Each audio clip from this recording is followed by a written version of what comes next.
beautiful song, wasn't it? C'est vraiment un And chant thank you to the magnifique. music Merci team. à It's l'équipe de always louange bring us close to nous worshiping the Lord. Amen. qui nous permet d'entrer vraiment dans la présence du Seigneur, dans la So louange. shalom, shalom again, Beth Shalom à Ariel and Beth friends of Beth Ariel, Ariel. Beth Ariel. Et encore une fois, bienvenue à notre culte du sabbat.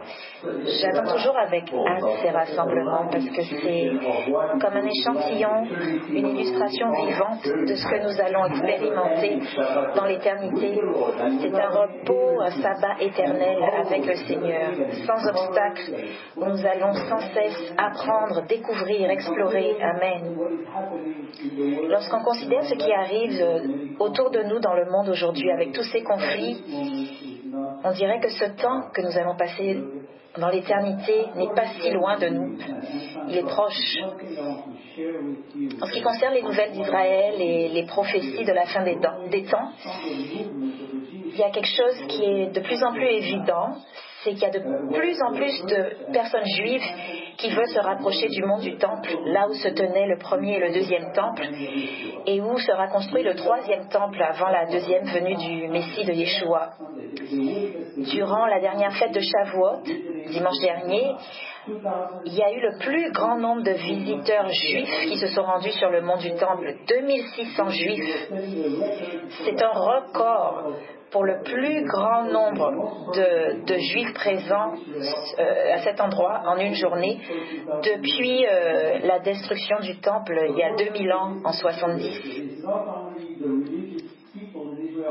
Selon un sondage récent, ce n'est pas seulement les personnes religieuses qui ont ce désir croissant d'être sur le mont du Temple, mais d'après ce sondage, maintenant, il y a 50% des juifs israéliens qui ne sont pas forcément croyants et qui veulent qu'on rende le mont du Temple accessible à tous les juifs qui veulent prier là-bas. Et rappelons-nous que 40% des Israéliens sont soit agnostiques, soit athées, mais on dirait qu'au-delà de la foi, il y a vraiment une grande attirance vers ce petit endroit à Jérusalem qui les attire selon ce que disaient les prophéties.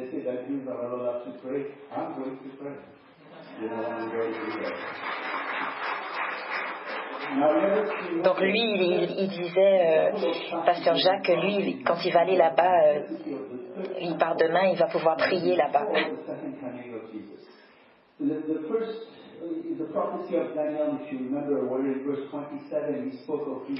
Donc on va voir un peu les prophéties qui parlent de l'importance de cet endroit.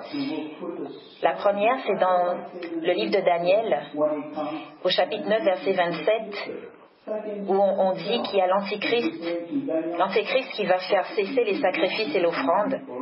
Et dans Matthieu 24, 15, c'est écrit: quand vous verrez l'abomination de la désolation dont il a été parlé par Daniel le prophète, établie dans le lieu saint, à ce moment-là, vous devez partir vers les montagnes.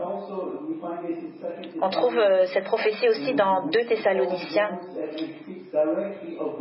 où Paul parle de l'Antéchrist et il dit qu'il va s'opposer et s'élever contre tout ce qui est appelé Dieu ou qui est un objet de vénération, en sorte que lui-même s'assiera au temple de Dieu, se présentant lui-même comme étant Dieu. On trouve aussi cela dans le livre de l'Apocalypse, au chapitre 11.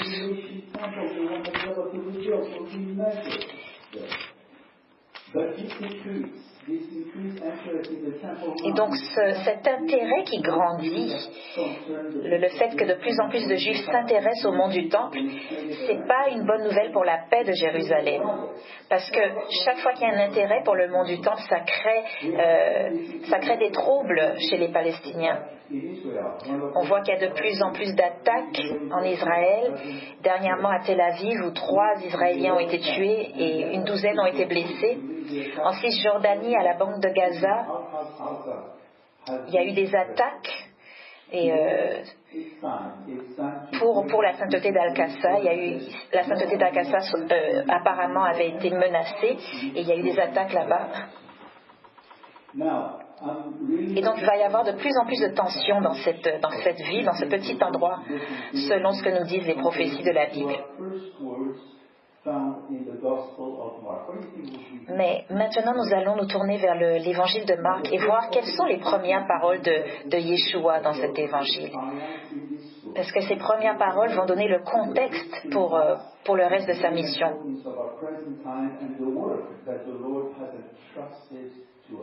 Cela va montrer aussi l'importance de l'œuvre qu'il nous a confiée. Mais avant de regarder tout cela, comme c'est notre tradition, nous allons bénir les enfants. Si vos enfants sont près de vous, rapprochez-les, placez votre main sur eux. S'ils ne sont pas près de vous, pensez à eux et prions. Blessed be his name, whose glorious kingdom is coming is forever and ever, as Venum, our King, our Father and King, will lift up our voice in worship to you, Lord, for you are so awesome. At this time, we ask that your strong arms of protection be around our children and all the children in the world, that they may be held safely within you, Lord. Protect them, Lord. Fill their hearts with your presence, fill their days and nights with hope and joy. In Yeshua's name we pray. Nous allons bénir la parole avant de l'ouvrir. Vous pouvez le dire avec moi. Béni sois-tu au Seigneur notre Dieu, roi de l'univers, qui nous a donné la parole de vérité et a placé au milieu de nous la vie éternelle. Béni sois-tu, ô notre Dieu, qui nous donne les Écritures. Amen et Amen. Ouvrons notre Bible dans ce livre de Marc au chapitre 1. Dans les premiers versets, on a vu l'œuvre de Yohanan HaMatvil, qui est Jean-Baptiste. On a vu aussi le baptême du Messie et sa tentation. Mais jusque-là, il n'y avait aucune de ces paroles, les paroles de Yeshua, qui étaient notées dans Marc, jusqu'à la partie où nous arriverons. Ce sont des paroles très importantes, parce qu'elle marque une nouvelle ère dans l'histoire. On commence avec le verset 14. Mais après que Jean eut été livré, Jésus vint en Galilée, prêchant l'évangile du royaume de Dieu. Ici, on voit que Marc sépare deux parties du temps. Donc il y a une partie jusqu'à l'arrivée de Jean, et après que Jean a été livré, c'est là que le ministère de Jésus va commencer. Donc le ministère de Jean devait se terminer avant que commence celui de Yeshua. Et donc Jean a été emprisonné, c'est vrai, comme on le voit dans le chapitre 6, mais ce mot qui est traduit « livré », il est mentionné 117 fois, mais ici, dans Marc et dans Matthieu, la traduction c'est « livré » comme « arrêté ». Et vraiment, le cœur de ce mot, c'est la trahison, que Jean-Baptiste a été trompé. Et donc ça nous montre la lutte qui se produit, qui se perpétue contre la parole de Dieu. Qui a trahi Jean? Ce sont ceux qui savaient qui il était, mais qui ont tout fait pour cacher son message, pour empêcher que son message soit proclamé. Donc les autres évangiles nous disent qu'il y avait sans arrêt des disputes avec les chefs religieux de l'époque.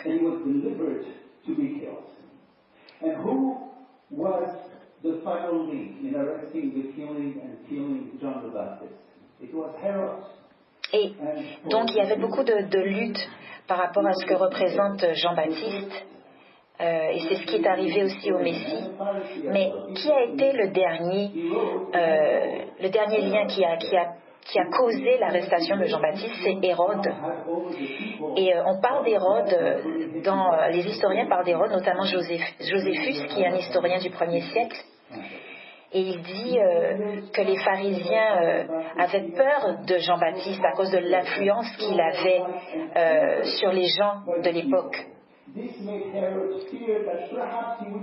Et apparemment, comme les gens de l'époque appréciaient Jean-Baptiste, Hérode avait peur de lui, avait peur qu'il prenne sa place en tant que roi, enfin, en tant que chef.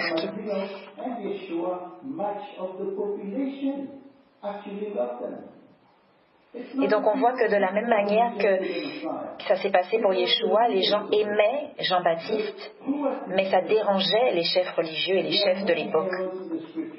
Qui était ce Hérode? Il y a beaucoup d'Hérodes dans les Écritures et dans l'histoire,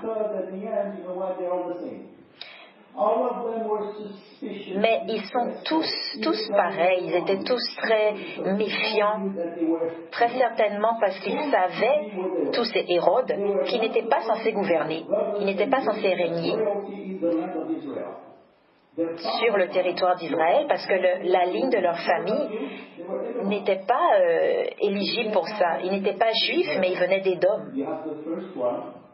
On peut compter au moins 5 Hérodes dans les Écritures. Hérode Archélaüs, Hérode Antipas, qui a tué Jean-Baptiste.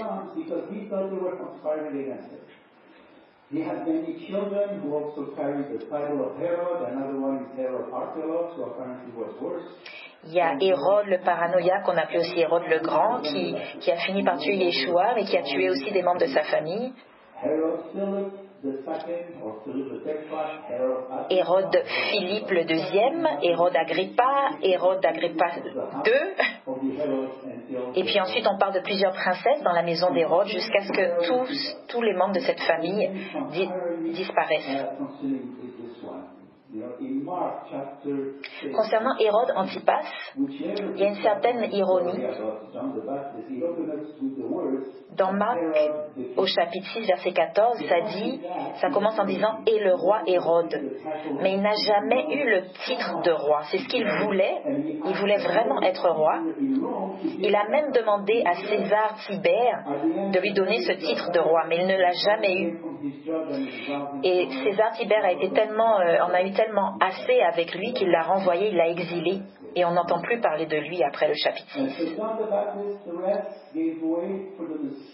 Et donc, lorsque Jean-Baptiste a été arrêté, cela a marqué le début du ministère du Messie qui a commencé à prêcher l'évangile de Dieu. Mais c'est quoi l'évangile de Dieu? L'évangile de Dieu, c'est tout l'enseignement que l'on trouve dans toute la Bible. Même s'il a été adapté au fil des âges, au fil du temps, le message est le même, le salut par la foi. Et ça implique qu'on reconnaisse son péché. Et c'est le message de Yeshua.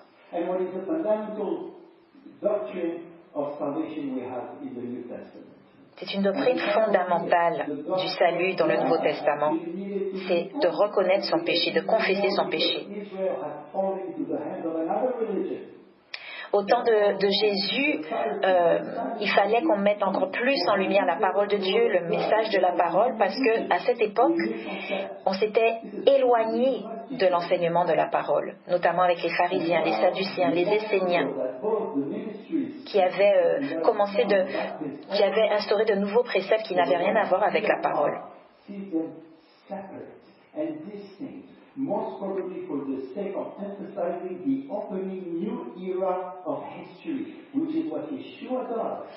Et donc si le ministère de Jésus et de Jean-Baptiste se sont passés un peu au même moment au début, ici marque vraiment une séparation entre les deux.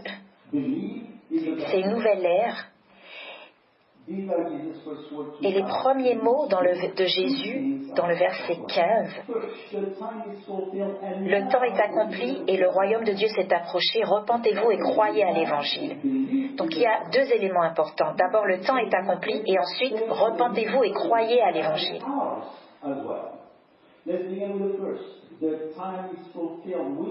Donc tout d'abord, il dit le temps est accompli. De quel temps est-ce qu'on parle? Donc de manière historique, on peut penser aux milliers d'années qui ont précédé sa venue et qui ont démontré que l'homme n'est pas capable de se sauver lui-même. Quand on regarde les différentes nations, les Assyriens, les Babyloniens, les Mèdes, les Perses, les Grecs, les Romains et tant d'autres qu'on n'a pas mentionnés dans la Bible, toutes ces nations ont échoué. Malgré leur grandeur et leur puissance, ils n'ont pas pu amener le salut pour l'homme. Ils voulaient conquérir le monde. Dieu a permis qu'ils puissent conquérir le monde, mais ils ont empiré la situation, ils ont aggravé la situation dans le monde. Et à cette longue liste de nations, on peut ajouter Israël qui elle, n'a pas réussi à conquérir le monde pour Dieu. Et maintenant on dit, le temps est écoulé. Là c'est terminé et Jésus est venu pour sauver l'homme et pour présenter, introduire le royaume de Dieu. Et c'est quoi le royaume de Dieu? Il dit justement dans ce verset que le royaume de Dieu est proche, s'est approché. Qu'est-ce qu'il veut dire par s'est approché?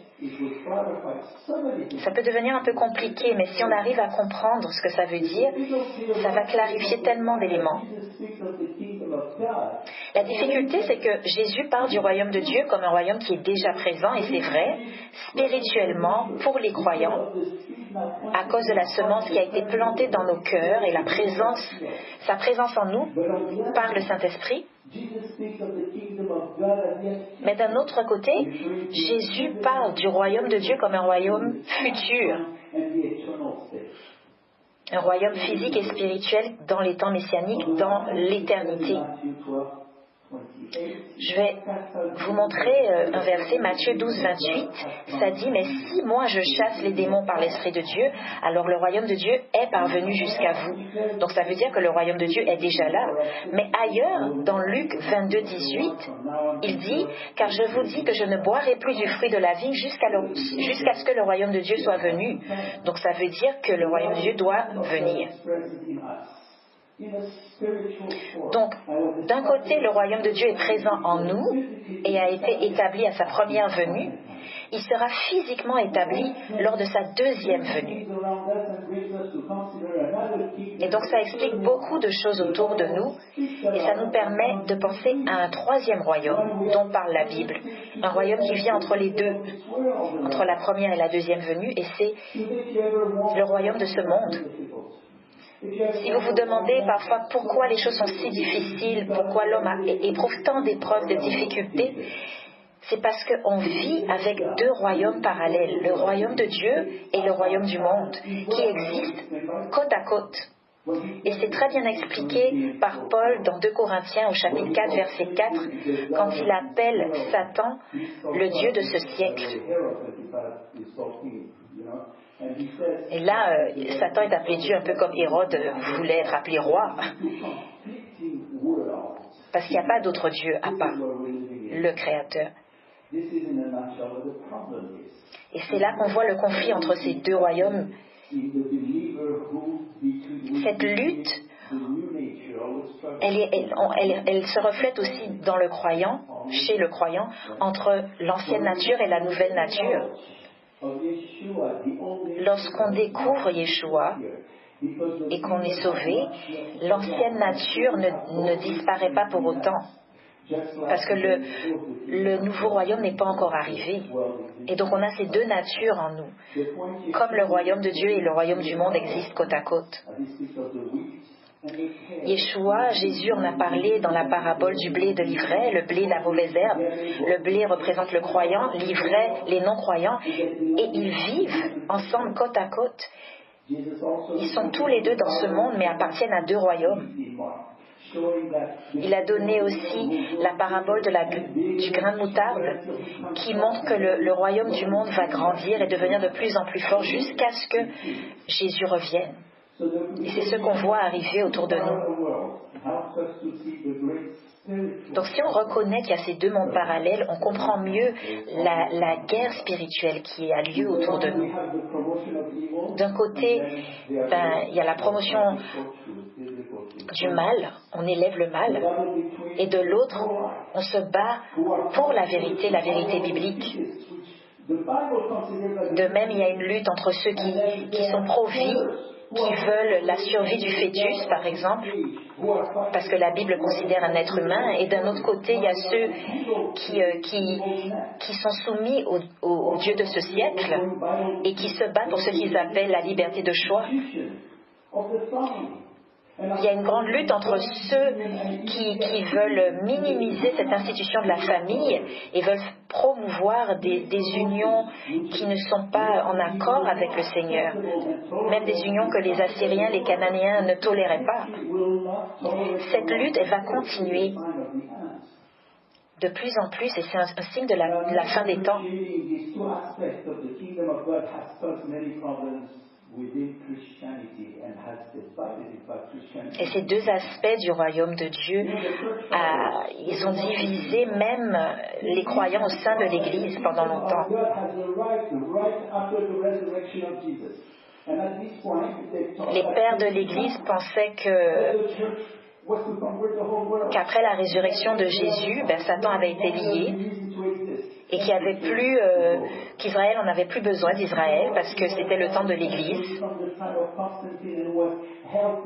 C'est une vision des choses qui vient du temps de Constantin et une vision à laquelle l'Église catholique a adhéré ces 2000 dernières années. Et même certaines églises évangéliques pensent ainsi maintenant. C'est l'église de Laodicée qui grandit. C'est une erreur de croire que le royaume de Dieu c'est maintenant et que l'Église va changer le monde. Parce que quand on regarde autour de nous, 2000 ans après, le monde ne s'est pas amélioré. L'ego de l'homme est de plus en plus fort. Et sa soif de guerre ne s'est pas calmée, ne s'est pas apaisée. Oui, il y a des progrès dans la technologie, dans la science, mais le cœur de l'homme est toujours le même.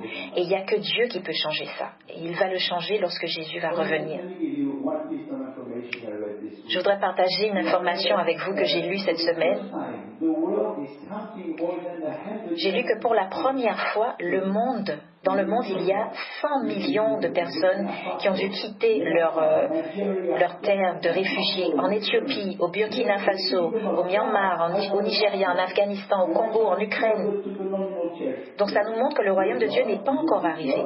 Qu'est-ce qu'on doit dire à l'Église? Bon travail, tu as bien changé le cœur de l'homme. C'est Yeshua qui va changer les choses quand il va venir établir son royaume. Et il y a une bonne nouvelle dans ce que Yeshua dit quand il dit le royaume de Dieu s'est approché, il est proche. Ça veut dire qu'il n'est pas encore là, mais il s'approche, il va être là très très bientôt. Le mot ici qui est traduit s'est approché, c'est le mot grec engizo. La racine de ce mot veut dire serré, donc ça veut dire que c'est vraiment très fort, très proche. Dans le Nouveau Testament, on lit que la ville de Béthanie était proche de Jérusalem, et c'est ce même mot, proche, s'est approché, et il y avait à peu près 8 kilomètres entre ces deux endroits. Et quand j'ai regardé sur Google Maps, j'ai vu que 8 kilomètres, c'est la distance qui est entre notre assemblée ici et Peel ou Sainte-Catherine. Donc, la deuxième venue de Jésus est aussi proche que ça. Ça peut se faire à n'importe quel moment.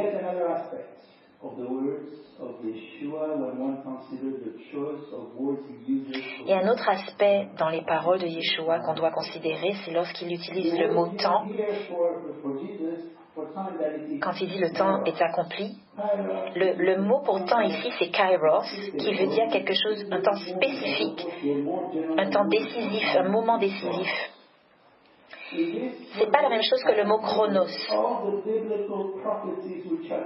Dans ce mot kairos sont inclus toutes les prophéties qui nous ont été données. Les centaines de prophéties dans la Bible, elles sont précises.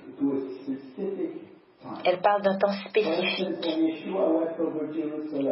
Par exemple, quand Yeshua a pleuré sur Jérusalem, et j'aime beaucoup ce passage, il a prophétisé qu'elle allait être détruite très bientôt. Et ça s'est passé en 70. Il dit dans Luc 19, de 41 à 44, « Voyant la ville, il pleura sur elle, disant, « Si tu eusses connu, toi aussi, au moins en cette journée, les choses qui appartiennent à ta paix, parce que tu n'as point connu le temps de ta visitation. » Ça, c'est le verset 44. Donc là, le mot temps, c'est kairos, qui parle du temps de sa visitation, du temps où il va venir. C'est ce temps dont parle Daniel dans ses prophéties, Maïka, quand il parle du lieu où va venir le Messie, Ésaïe, David, Zacharie, toutes ces prophéties parlent du temps Kairos, un temps où il n'y a pas d'erreur, c'est précis. C'est ce même mot temps qu'utilise Jésus dans Marc. Ce n'est pas un temps général.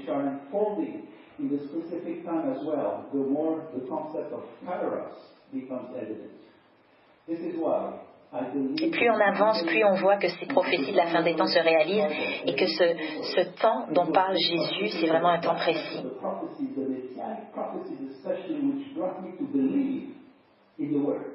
Et moi, ce sont ces prophéties sur le Messie qui ont permis que je place ma confiance en Yeshua.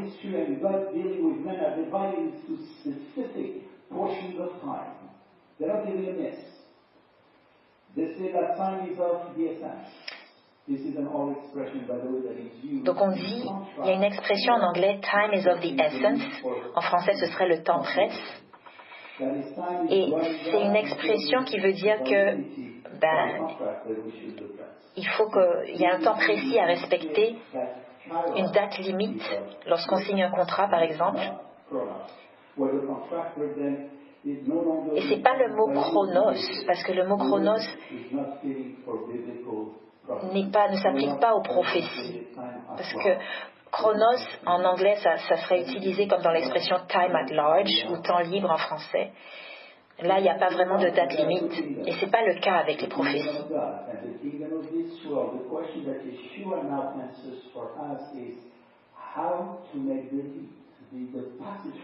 Et donc, lorsqu'on regarde ces différences entre le royaume de Dieu puis le royaume de ce monde, comment est-ce qu'on passe d'un royaume à un autre? Et Jésus répond à cette question. Et c'est la même réponse depuis des milliers d'années. La réponse, c'est « Repentez-vous et croyez à l'Évangile ». Repentez-vous et croyez. La vraie repentance ne peut pas se faire sans la foi. Les deux sont liés. Le mot croire a la même racine que le mot foi. La repentance sans la foi, c'est du remords. Et le remords ne sauve pas.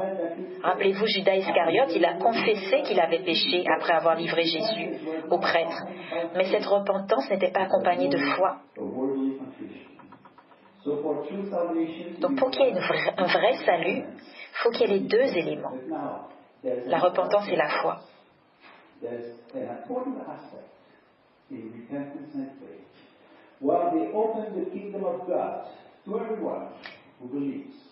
La repentance et la foi ouvrent le royaume de Dieu à tous ceux qui croient.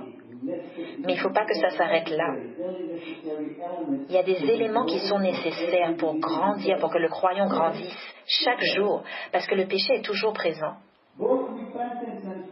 La repentance et la foi sont des dons de Dieu, des cadeaux de Dieu. Et la Bible nous encourage à demander ces dons et de les mettre en pratique jour après jour. Malheureusement, il n'y a pas beaucoup de croyants qui ont compris que la clé pour le bonheur quotidien, pour la joie au quotidien, c'est la repentance et la foi qui continuent. Ça ressemble un peu à cette illustration, cette expérience d'un petit garçon qui avait coincé sa main à l'intérieur d'un vase.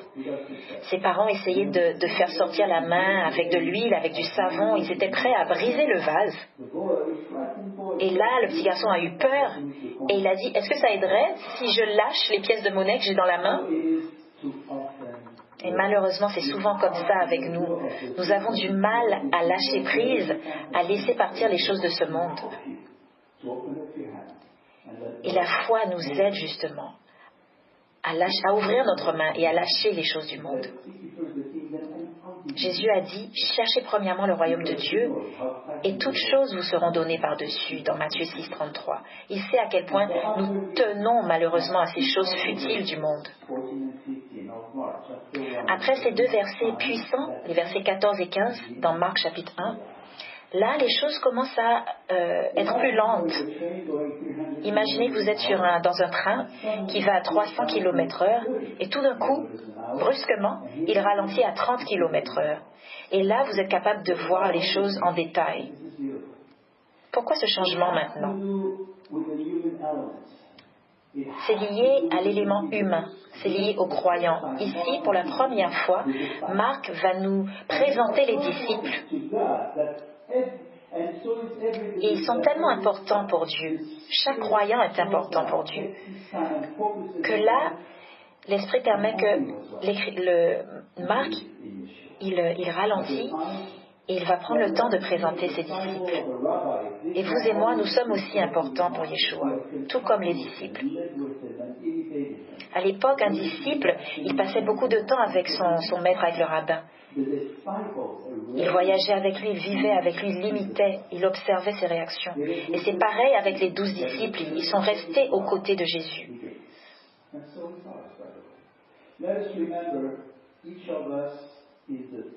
Rappelons-nous que chacun de nous est comme le 13e disciple.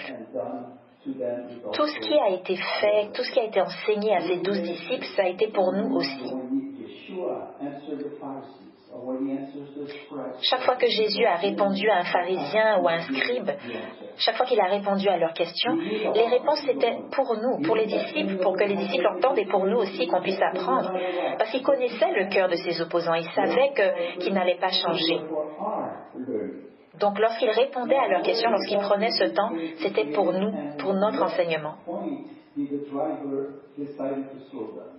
Donc lorsqu'on revient à l'illustration du train, à quel moment est-ce que le conducteur du train a décidé de ralentir? Et on dirait que c'est quand il arrive près de la mer de Galilée. Là, il voit 4 disciples, 2 pères de frères. Donc, ils étaient en train de réparer leur filet. Lisons ensemble ces versets 16 à 20.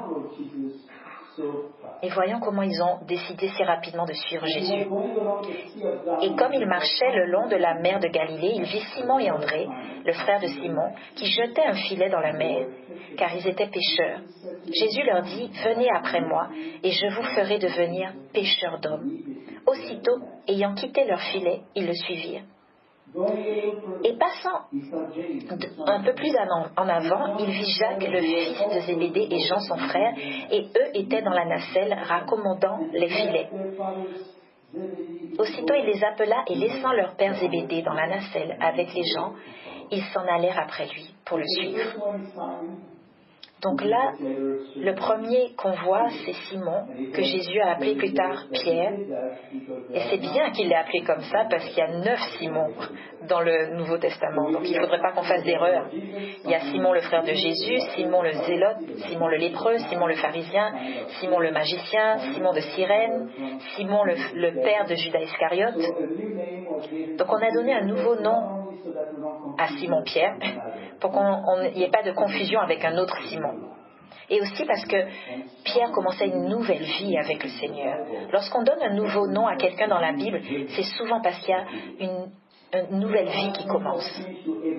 Le nom d'Abraham a été changé à Abraham en ajoutant la lettre E, c'est la 5e lettre de l'alphabet hébreu. C'est le nombre de la grâce pour qu'Abraham se rappelle toujours qu'il a été choisi par grâce. Le nom de Jacob a été changé à Israël et c'est le nom qui a été donné à la nation.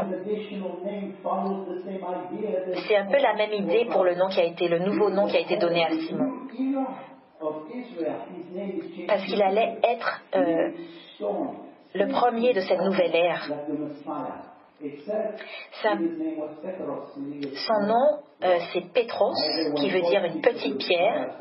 Mais lorsqu'on parle du Messie, en disant le rocher, on utilise, comme dans 1 Corinthiens 10,4, le mot Pétra, qui veut dire une grosse roche, une grosse pierre.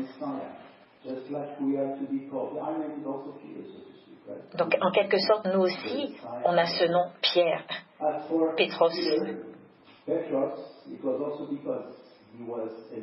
Et Pierre, Simon-Pierre, il a eu ce nom Pétros parce qu'il devait être le leader, le chef des 12 disciples.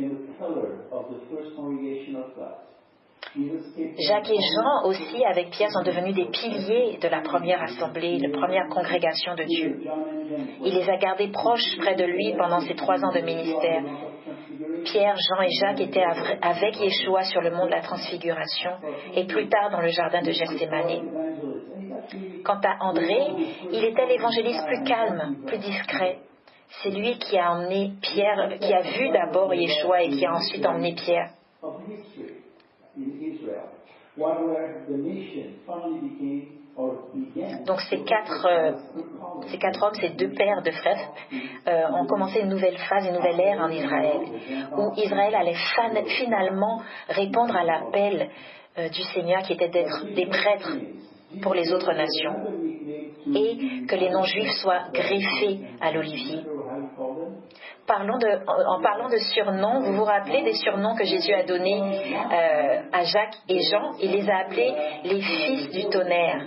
Parce qu'une fois, ils étaient en Samarie et les gens ne voulaient pas recevoir Jésus. Et dans Luc 9, 54, Jacques et Jean ont dit « Seigneur, veux-tu que nous disions que le feu descende du ciel et les consume ?» Comme aussi fit Élie, ils voulaient brûler ces gens-là, mais ça c'est vraiment pas une bonne évangélisation. On ne tue pas des gens parce qu'ils ne veulent pas croire. Il y en a qui l'ont fait d'ailleurs. Les croisés, lors des croisades, ils ont essayé d'obliger les Juifs à devenir catholiques. Je voudrais vous poser une question. Si Jésus devait vous donner un surnom, qu'est-ce que ça serait? Ne soyons pas trop pessimistes et ne soyons pas trop durs envers nous-mêmes, ok?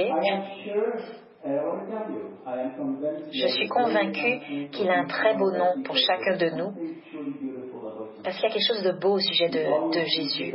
Il voit toujours le meilleur en nous, toujours. Et il nous a déjà dit qu'il a un nom pour nous. Ce nom est déjà là.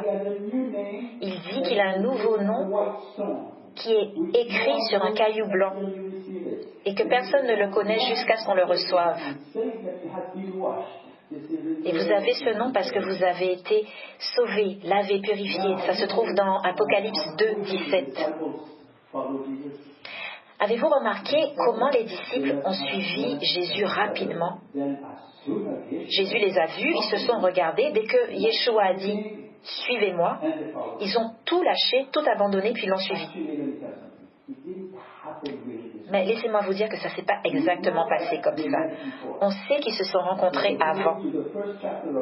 D'après le premier chapitre de Jean, quelques mois auparavant,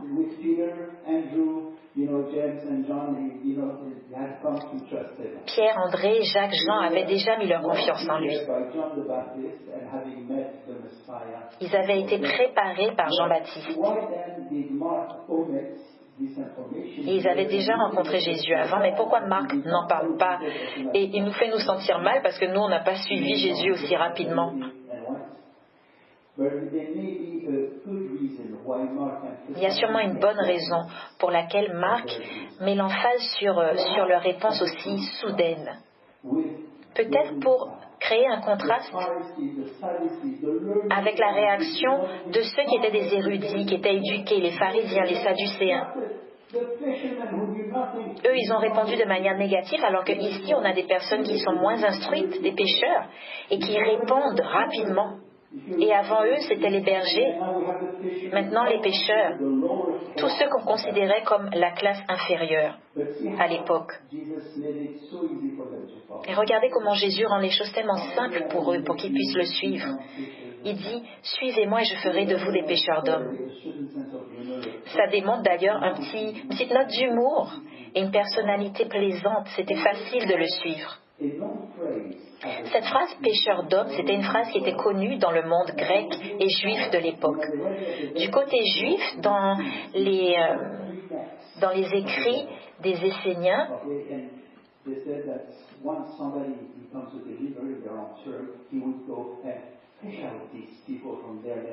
on parle des filets de Bélial ou du malin, et que quand quelqu'un devenait un disciple, il allait chercher les gens et les arrachait à ce filet.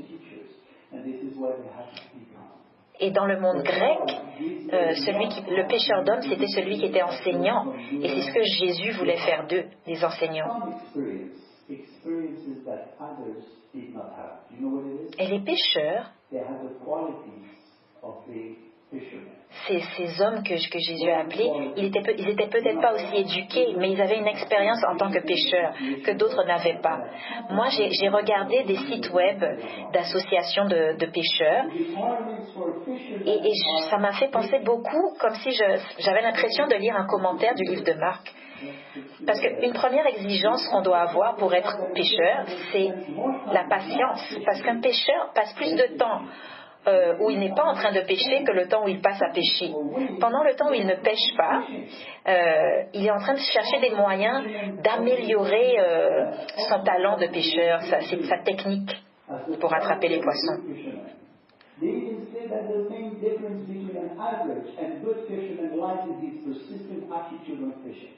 Et un autre aspect, c'est la persévérance. Apparemment, d'après les sites que j'ai lus, la différence entre un bon pêcheur et un mauvais pêcheur, c'est sa persistance, sa persévérance.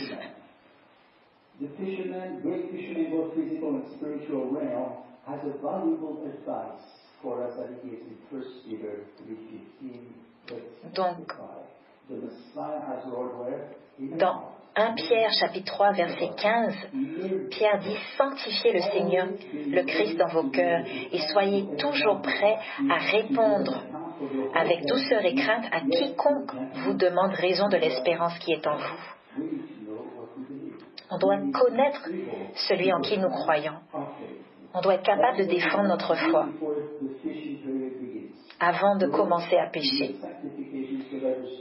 On doit être sanctifié afin que l'Esprit nous trouve prêts et nous utilise de manière puissante.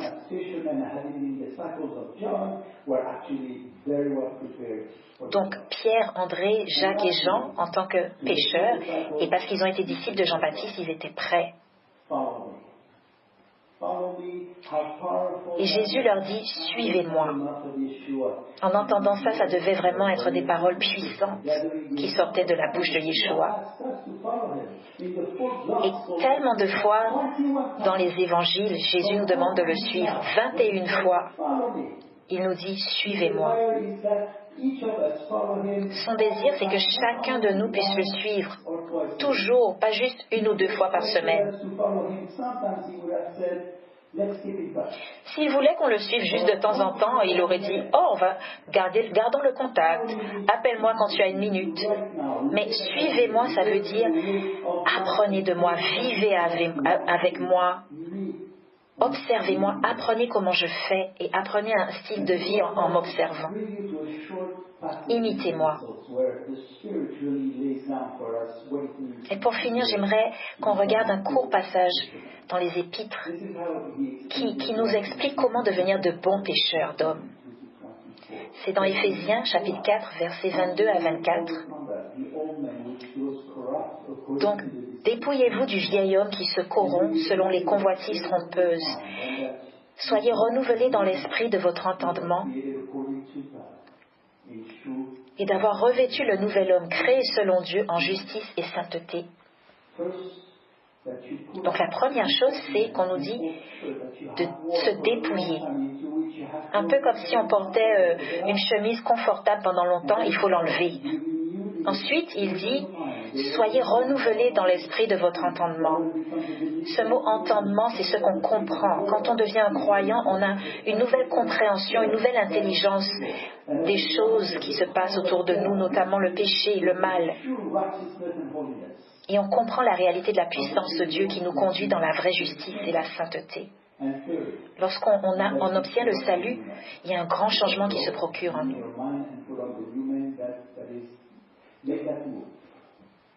Donc un grand changement qui se produit en nous et donc on enlève l'ancienne nature, on met la nouvelle nature et on voit les choses autrement.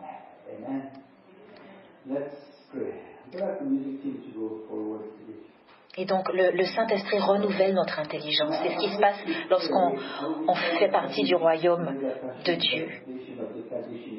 Et donc on va prier ensemble. Je vais lire le Kaddish. C'est adapté d'une prière en araméen, c'est le Kadosh qui veut dire sainteté. C'est une prière de sanctification.